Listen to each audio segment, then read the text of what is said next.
of our Torah. The Haftorah for this week's Parsha is in Micah, where he's reassuring the Jews that God is our protector. Because he reminds them that with Balak and Bilam, the Jews are off to the side. They're plotting, making their plans, etc. And what messes them up is God. God is basically running the show. Something that especially Bilam didn't realize, or Bilam realized it, but he tried to go against God.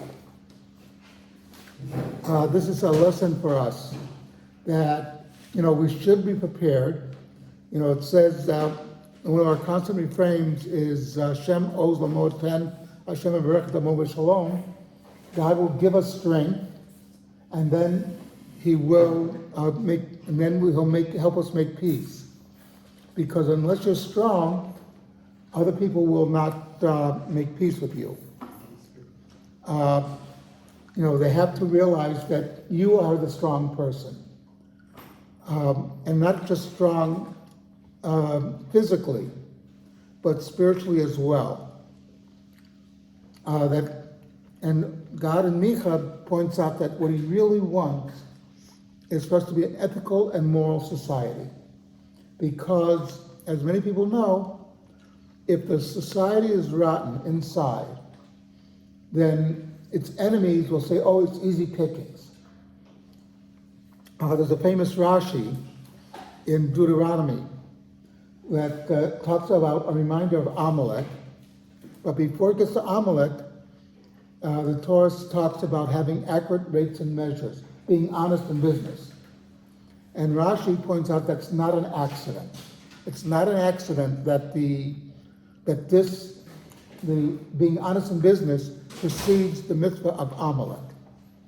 What it's getting at is, if you're dishonest in business, then Amalek sees his chance to come in.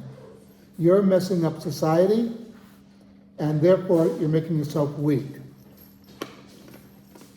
And we can apply this in the current war in Gaza. They saw, before the war, big demonstrations against the government. They said, oh, they're weak, they're internally weak. And therefore they felt that they could strike. They didn't realize that we might argue among ourselves and might get wild. But there's a difference is you don't come in and attack us. Much like we remember 9/11. A lot of political things were set aside, at least for a few days. So it's something that we should be strong internally. We should be honest and ethical one to the other. Micah, this is also the phrase where Micah says, what does God want of you? To walk humbly in my path. Something to think about.